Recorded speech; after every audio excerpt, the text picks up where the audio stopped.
So আজকে share করব healthy ব্রাউনির recipe. নিয়ে নিব 80 গ্রাম ওটসের গুঁড়া, তারপরে 120 gram skim milk powder, 20 gram cocoa powder, 5 gram coffee powder, 1 চিমটি লবণ, আধা চা চামচ বেকিং পাউডার এবং সবগুলো খুব সুন্দরভাবে মিশ্রণ করে নিতে হবে। এটা গুরুত্ব সহকারে করতে হবে।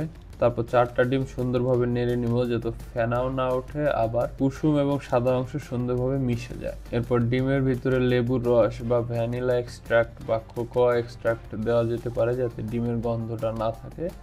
এরপর যেহেতু চিনি দিচ্ছি না, চিনির বদলে হিসেবে আমি স্টেভিয়া দিচ্ছি। এইখানে আস্ত খেজুর পেস্ট করে দেওয়া যেতে পারে। শুকনো উপাদানগুলো এবং ভেজা উপাদানগুলো পরবর্তীতে খুব সুন্দরভাবে মিশ্রিত করে নিলাম। কনসিস্টেন্সিটা সুন্দর থাকা দরকার।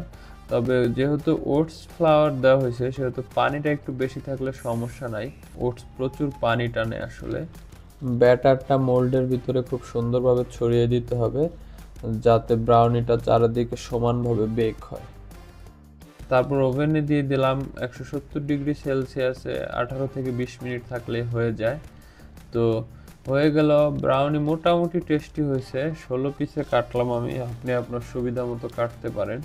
যেহেতু তেল, ডার্ক চকলেট, চকলেট চিপস বা বাটার কিছুই দেওয়া হয় নাই, সেহেতু নর্মাল ব্রাউনির মতো অত মজা লাগবে না। বাট এটা আমার সুগার ক্রেভিং এবং চকলেট খাওয়ার ক্রেভিংটাকে বেশ নিয়ন্ত্রণে রাখে। আর যেহেতু ওটস দেওয়া হয়েছে প্রচুর ফাইবার থাকে, খেলে পর পেটটা অনেকক্ষণ ভর্তি থাকে আসলে।